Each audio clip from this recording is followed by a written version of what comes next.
어, 오늘은 예수님의 마지막 일주일 가운데 수요일에 있었던 사건을 다룹니다. 제1차 피로회복 네 번째 시간입니다. 디보션, 그녀의 내어드림에 탔다라는 제목으로 하나님 말씀 나누겠습니다. 여러분, 제 목소리가 지금 어떤 것 같으세요? 네, 점점 더 이렇게 땅으로 지금 꺼지고 있어요, 목소리가.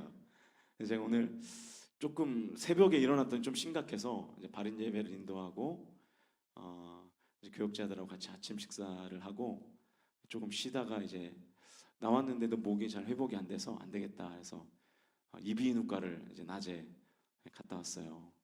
이제 갔더니 코로나 검사를 하자는 거예요. 그래서 저희 다 했는데요. 또 해야 된대요. 그래서 했더니 음성이에요. 음성이 나왔고 이제 목을 이렇게 들여다봤는데 지금 이제 목 쪽이 많이 이제 부어 있다. 그래서 제가 코로나 검사를 안 하고 싶어서 저희 선생님, 제가 월요일부터 제가 목사인데 월요일부터 집회를 인대해서 지금 목이 쉬었습니다. 그러니까 좋은 약 좀 주십시오. 그랬더니 그래도 코로나 검사를 해야 된다는 거예요. 그래서 일단 했고 제가 목사인 거 신분을 다 밝혔거든요. 그래서 이제 막 칙칙 이런 거 해주고 뭔지는 잘 모르겠지만 그거 해주더니 의사 선생님이 그러는 거예요. 말을 하시면 안 됩니다. 제가 그냥 씩 웃고 말았어요. 목사한테 말을 하지 말라니. 네, 근데 뭐 그럴 수가 없잖아요. 그래서 주사 한 대 센 거 하나 맞고 또 저녁약 먹고 그러고 섰는데 그랬더니 조금 이게 그나마 조금 나아진 상태인 겁니다. 제 목 상태를 위해서도 성도님들 중보 기도를 부탁드립니다. 오늘 주시는 말씀을 통해서 한 여인의 내어드림이 내 마음에 내 삶에 내어드림을 담을 수 있기를 주님의 이름으로 간절히 축원드립니다. 사실은 예수님의 마지막 그 일주일 가운데 이 수요일에 있었던 오늘 본문의 스토리는 16절까지 읽어야 완벽하게 읽는 것입니다. 명확한 뜻을 깨달을 수 있고요. 14절부터 16절까지는 여러분이 잘 아시겠지만 가룟 유다의 배신에 관한 이야기가 기록되어 있죠. 그리고 26장 1절부터 5절까지는 당시의 종교 지도자들이 그 예수님 제거를 모의하는 그런 장면이 묘사되어 있고요. 그러니까 오늘 설교의 주된 내용인 이 향유 옥합을 깨트리는 마리아의 헌신 스토리의 앞뒤로 예수님을 적대시하는 이야기가 지금 배치되어 있는 것입니다. 예수님에게 호의적인 이야기의 앞뒤로 예수님께 적대적인 이야기를 배치함으로써 이 마리아의 헌신을 더 부각시키려는 마태의 의도가 그 안에 담겨 있는 것이죠. 그러니까 이런 겁니다. 우리 그 박영식 전도사님이 저기 계시는데 얼굴이 굉장히 하얘요. 굉장히 부러울 정도로 하얘요. 또 이렇게 볼은 또 발그레해가지고 소년 페이스를 가지고 있습니다. 피부만 몸은 아저씨예요. 몸은 아저씨인데 피부만, 실제로도 아저씨잖아요. 매 아빠인데 아저씨죠 다. 그런데 얼굴이 아주 이제 뽀얗거든요.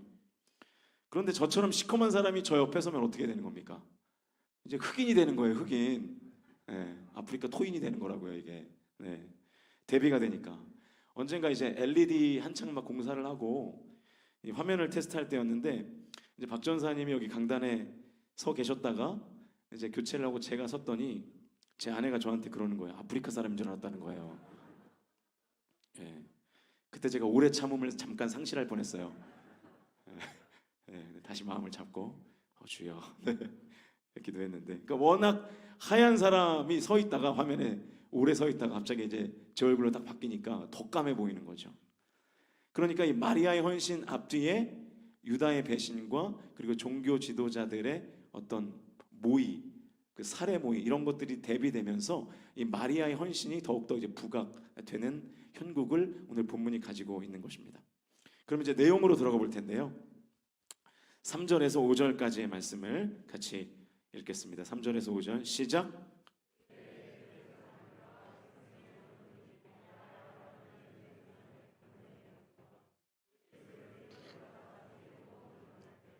말하기를 밀란이 날까 하노니 명절에는 하지 말자 하더라.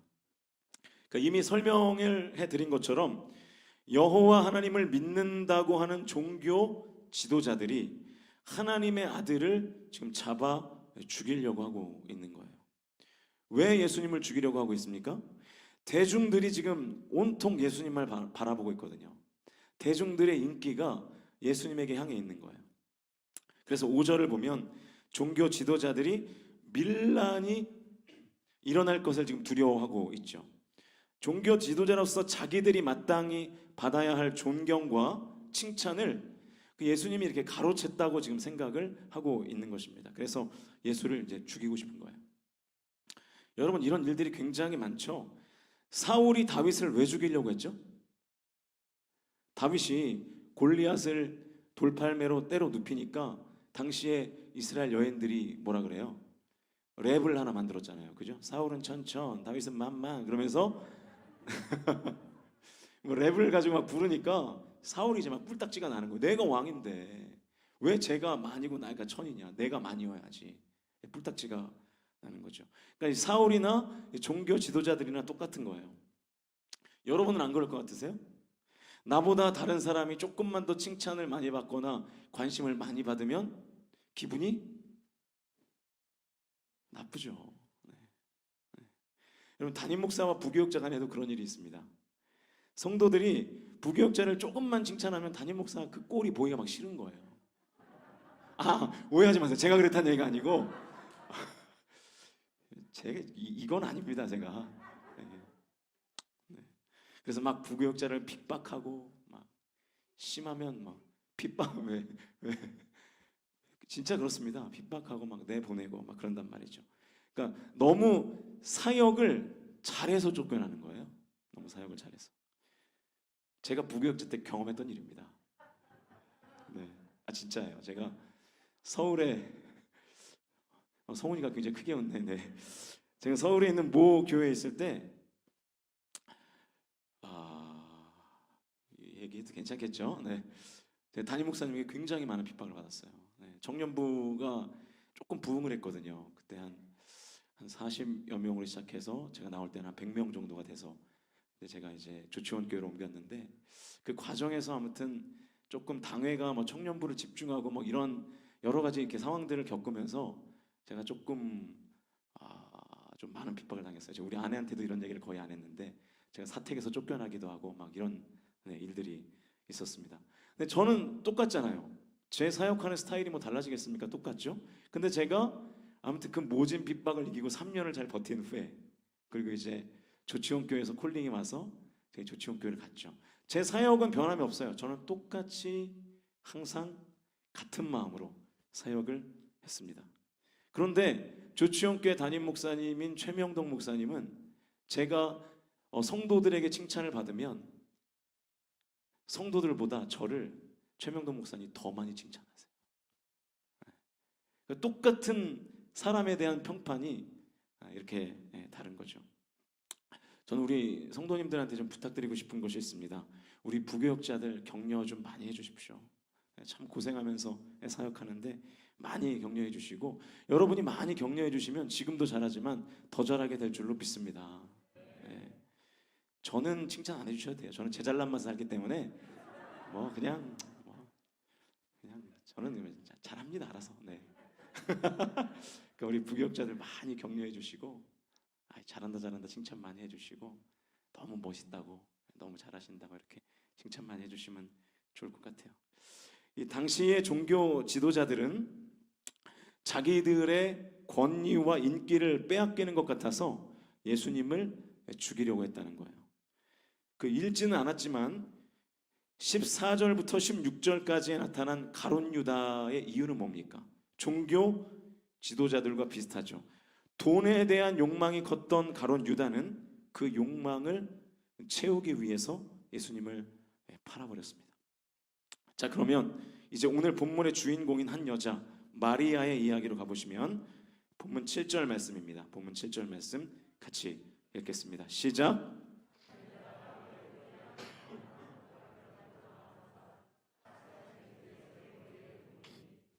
자, 이 마가복음과 요한복음에 의하면 이 마리아가 예수님의 머리에 부은 이 향유 옥합은 자그마치 300데나리온의 값어치가 있었습니다. 대략 요즘으로 말한다 그러면 한 사람의 연봉 정도 되는 돈이에요. 굉장한 돈이죠. 원래 유대인들은 귀한 손님의 머리에 이 기름을 붓는 풍습이 있었어요. 손님이 집에 들어오면 그 손님의 머리에 기름을 붓는 거예요. 그 이유가 있는데 이 당시에는 물이 아주 귀했기 때문에 어떻게 됐을까요? 잘 씻지를 못해요.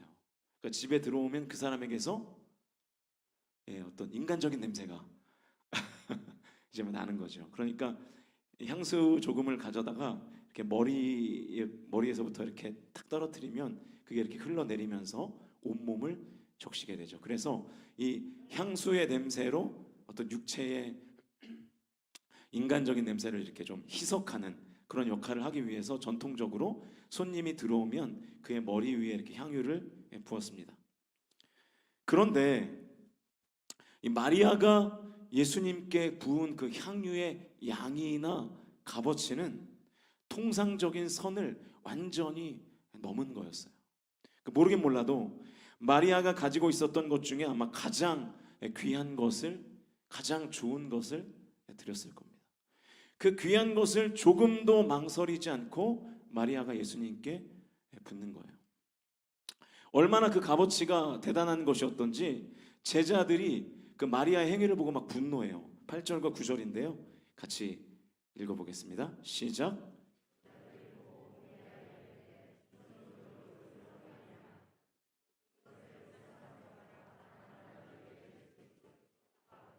네, 통상적인 범위를 넘어서도 한참 넘어서는 이 세레모니를 마리아가 하니까 제자들이 이제 화를 내면서 왜 그렇게 큰 낭비를 하느냐, 그 돈으로 차라리 가난한 사람 나눠주면 얼마나 좋냐, 이렇게 화를 내는 거예요.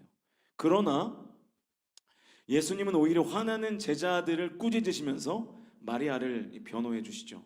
그러면서 마리아가 그토록 통 큰 헌신을 한 이유를 예수님이 이렇게 설명하십니다. 12절 말씀인데요. 같이 읽겠습니다. 시작. 내 장래를 위하여 함이니라. 뭐 때문에 했다고요? 예수님의 장래를 위해서. 예수님의 죽으실 것에 대해서 마리아는 인식하고 있었던 거예요. 제자들은 인식하지 못했어요. 내가 십자가를 지게 될 것이다 말을 해도 제자들이 알아듣지를 못해요. 그런데 마리아는 알았습니다. 다른 말로 하면 마리아의 헌신은 예수님의 십자가의 사역을 깨닫고 한 헌신이에요. 십자가의 사역을 깨닫고 한 헌신. 아, 예수님이 이제 곧 죽으시는구나. 내가 예수님의 그 죽으시러 가는 그 길을 응원해야 되겠다. 그 마음으로 향유 옥합을 깨트린 것입니다. 마리아의 헌신은 예수가 그리스도임을 깨닫게 하는 고백이기도 했습니다. 왜냐하면 이 그리스도라는 헬라어가 이 기름 부음 받은 자라는 뜻이거든요. 그러니까 마리아가 기름 부음 받은 자에게 실제로 뭘 붓고 있어요? 기름을 붓고 있는 거예요. 그러니까 마리아는 예수님의 정체를 알았던 거예요. 예수님이 어떤 분인지, 예수가 그리스도인 것을 알았습니다. 그리고 예수님의 사명을 알았던 거예요. 그래서 그분에 대한 경의를 표하는 의미로, 또 그분의 고난에 동참하는 의미로 그 비싼 향유를 잠깐의 망설임도 없이 예수님의 머리에 단번에 부은 것입니다. 마리아는 예수님의 정체를 알았습니다. 그리고 예수님의 사명을 알았던 거예요. 그분에 대한 경의를 표하는 의미로, 또 그분의 고난에 동참하는 의미로 그 머리에 향유를 부은 것입니다. 마리아가 그토록 통 큰 헌신을 한 이유는 예수가 그리스도임을 알았기 때문이에요. 그리고 예수님의 사명에 동참하고 싶었기 때문입니다. 그래서 예수님께 내가 가지고 있는 가장 좋은 것을 내어 드린 것입니다. 당시의 종교 지도자들과 가룟 유다는 자기들의 이익 때문에 예수님을 죽음으로 내몰았습니다. 그러나 마리아는 예수님의 참된 정체를 알았기 때문에 예수님의 사명에 동참하기 위해서 내가 가진 것 중에 가장 귀한 것을 예수님께 내어드렸죠. 여러분은 예수님을 내어드리고 있습니까? 아니면 예수님께 나를 내어드리고 있습니까? 나의 이익을 위해서라면 예수님을 죽음으로 내몰 수도 있는 사람인가? 아니면 예수님이 그리스도이신 것을 알기에 예수님의 사명에 동참하기 위해 예수님께 나를 내어드리는 성도인가 하는 것입니다. 간절히 소망합니다. 저와 여러분이 예수님을 내어드리는 성도가 아니라 예수님께 나를 내어드리는 거룩한 성도가 되실 수 있기를 주님의 이름으로 간절히 축원드립니다. 세상의 어떤 이익 때문에 예수님을 밟고 지나가 보신 적이 있으세요? 저희들이 이제 신학교 때, 제가 신학교 때니까 20살 때니까, 어이구야 벌써 한 22년 전 이렇게 됐네요. 제가 이제 신학교 이제 1학년에 입학하고 나서 그 신학교니까요. 이 죄에 대한 좀 민감함이 그래도 좀 남달라요. 그런 게 있어요. 그래서 근데 그럼에도 불구하고 신학교에서 담배 피는 애들이 있거든요.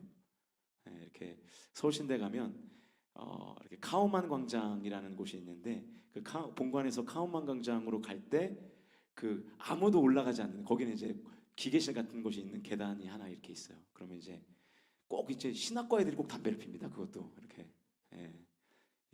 저희 기교과인데 기교과 애들은 뭐 그런 나쁜 짓을 하지 않죠.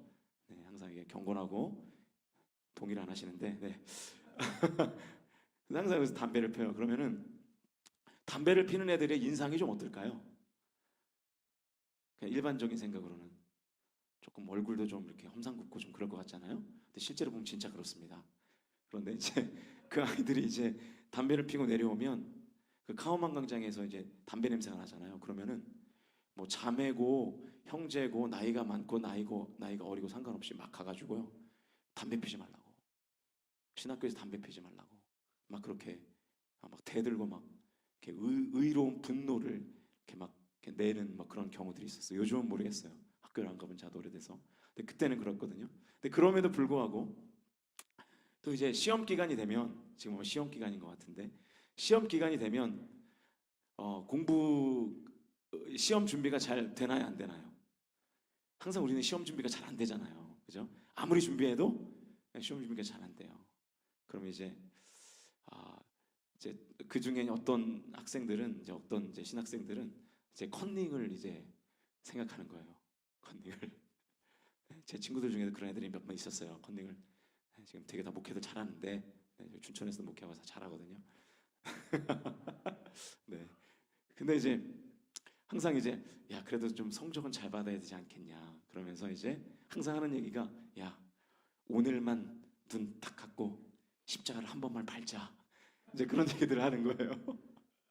왜냐하면 그 시험을 잘 봐야 되는 어떤 나의 어떤 유익이나 이익 때문에 오늘 하루만 눈 딱 감고 컨닝 한번 하자, 이렇게 되는 것이죠. 근데 뭐 컨닝이 뭐 잘 되겠습니까? 그게 잘 안 되죠. 근데 여러분, 우리의 삶에 제가 뭐 농담하듯이 얘기했지만 그런 경우가 많지 않습니까? 십자가를 져버리면, 다시 말하면 내가 성도라는 신분을 조금 내려놓으면 당장에 내 눈앞에 유익이 있는 경우가 있죠. 그래서 때로는 이번만 그냥 눈 한번 징끈 감고 십자가 한번 뛰어넘어가 보자, 그렇게 하는 거예요. 그러니까 나의 이익을 위해서 예수님의 이름을 더럽히는 거죠. 여러분, 혹시 인간적인 두려움 때문에 베드로처럼 예수를 부인한 적은 없으십니까? 예수님은 죽음의 공포와 모든 수치와 고통을 당하면서도 저와 여러분을 죄에 내어주지 않으신 줄로 믿습니다. 예수님은 그러지 않으셨어요. 그 모진 고통을 당하시면서도 예수님은 주님, 하나님, 저 이거 못하겠어요. 그냥 죄 지은 인간들이 처벌받게 해주세요. 그렇게 죄의 인간을 내주지 않으셨습니다. 자기 자신을 십자가에 내어주실지언정 나를 내어주시지 않았다고요. 그래서 저와 여러분이 구원받게 된 줄로 믿습니다. 그래서 우리가 이 자리에서 주의 보혈 의지하여 주님의 피로 회복되기를 간구하며 지금 이 자리에 앉아 있는 거 아니겠습니까? 그런데 여러분, 우리는요, 저와 여러분은 어떻죠? 저와 여러분의 삶은 끊임없이 예수를 세상에 내어주고 끊임없이 예수를 팔아먹는 삶은 아닙니까? 제가 이 설교를 준비하면서 정말 진지하게 묵상을 해봤어요. 주님, 제 삶에, 전 특별히 또 목사니까, 주님, 제가 목사로 사는데 예수 이름으로 장사하듯이 사역한 적이 제 사역 가운데는 없습니까? 예수의 이름을 들먹이고 있지만 사실은 목사 개인의 어떤 유익을 위해서 예수의 이름을 들먹이는 모습이 정말 내 안에는 없었나, 그런 깊은 묵상을 하게 됩니다. 종교 지도자들은 예수가 그리스도인 것을 몰랐습니다. 그래서 죽이려고 그랬어요. 가룟 유다도 예수가 대단한 분인 걸 알았지만, 그리고 내가 그리스도라고 수없이 얘기했지만 가룟 유다도 예수님이 어떤 분이신지에 대한 정확한 인식이 없었던 것 같아요. 그러니까 예수를 팔아먹었죠. 그러나 마리아는 예수님이 그리스도이신 것을 알았습니다. 그래서 예수님을 세상에 내어준 것이 아니라 나를 예수님께 내어준 것이죠. 그런데 여러분, 당시의 종교 지도자들은 예수를 잘 몰라서 그랬다고 치죠. 가룟 유다도 예수에 대한 인식이 좀 왜곡돼서 그랬다고 치죠. 저와 여러분은요, 저와 여러분은 이 66권의 성경이 있기 때문에 예수가 그리스도이심을 모를 수가 없는 하나님의 자녀, 하나님의 성도들입니다. 그런데 우리는 예수가 누구인지를 알면서도 우리의 삶에 눈 질끈 감고 십자가를 한번 밟고 싶은, 아니 이미 밟았던 그런 우리의 삶의 모습들이 있지 않습니까? 사랑하는 성도 여러분, 예수는 그리스도이십니다. 할렐루야. 예수가 나의 구원자이십니다. 예수가 내 생명의 주인이십니다. 이것을 진정으로 깨닫는 저와 여러분이 되실 수 있기를 주님의 이름으로 간절히 축원드립니다. 여러분, 이게 진짜로 믿어지면요, 예수를 세상에 어떻게 내주겠어요? 예수를 어떻게 세상에 팔아먹겠어요? 예수가 그리스도인데, 예수가 내 주인인데, 예수가 나를 구원하셨는데, 예수님께 나를 내어드릴지언정 어떻게 예수를 세상에 팔겠습니까? 예수님과의 동역을 위하여 나의 가장 귀한 것을 아낌없이 드리게 되는 것이죠. 오늘 본문의 마리아처럼요. 여러분은 예수님께 뭘 드리고 계세요? 사순절 기간에, 특별히 고난주간 기간에 정말로 진지하게 한번 묵상해 보십시오. 여러분, 예수님께 뭘 드리고 계십니까? 예수님은 자기의 생명을 들여서 나를 구원하셨는데 나는 예수님을 위해서 뭘 드리고 있는가? 주님, 저는 아무것도 없어서 못 드립니다. 아무것도 없다고요? 예수를 진짜 그리스도로 믿으면 없는 중에도 드립니다. 시간이 없어서 헌신을 못한다고요? 예수가 그리스도인 것을 진정으로 믿으면 시간이 없는 중에도 헌신하는 거예요. 예수를 진짜 그리스도로 믿으면 몸이 아파도 예수님께 나올 수밖에 없는 것입니다. 상황과 조건의 문제가 아니라 믿음의 문제라는 거예요. 예수를 어떤 분으로 믿고 있는가? 예수를 그리스도로 믿고 있는가? 예수를 진정 그리스도로 믿고 있는가에 따라서 예수를 세상에 내어드릴지 예수께 나를 내어드릴지가 결정이 되는 것입니다. 여러분 본문 13절 말씀을 보실까요? 13절 같이 읽겠습니다. 시작.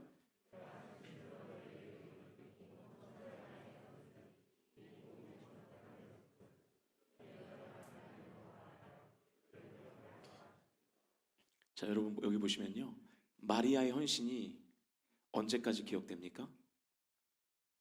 온 천하에 어디서든지 이 복음이 전파되는 모든 곳에서 영원히 마리아의 헌신이 기억되고 있습니다. 그래서 지금 우리도 마리아의 헌신을 보고 있잖아요. 여러분, 그리고요, 또 한 가지 영원히 기억되는 게 있는데, 종교 지도자들의 살해 모의도, 가룟 유다의 배신도 영원히 기억되는 거예요. 여러분은 어떻게 기억되기를 원하십니까? 예수님을 내어드린 자로 기억되기를 원하십니까? 예수님께 나를 내어드린 성도로 기억되기를 원하십니까? 배신자로 기억되든지 헌신자로 기억되든지 둘 중에 하나밖에 없는 거예요. 저와 여러분이 예수님께 그리고 믿음의 후배들에게 헌신자로 기억되실 수 있기를 주님의 이름으로 간절히 축원드립니다. 여러분, 우리가 예수로 장사하는 사람으로 기억되지 맙시다. 예수님께 이익을 빼먹기만 했던 사람으로 기억되지 맙시다. 예수님을 위해 헌신했고 예수님을 위해서 가장 귀한 것을 드렸고 예수님을 위해서 내 삶을 드렸던 헌신자, 오늘 마리아처럼 이렇게 기억되는 성광의 모든 공동체의 가족들 되시기를 주님의 이름으로 간절히 축원드립니다.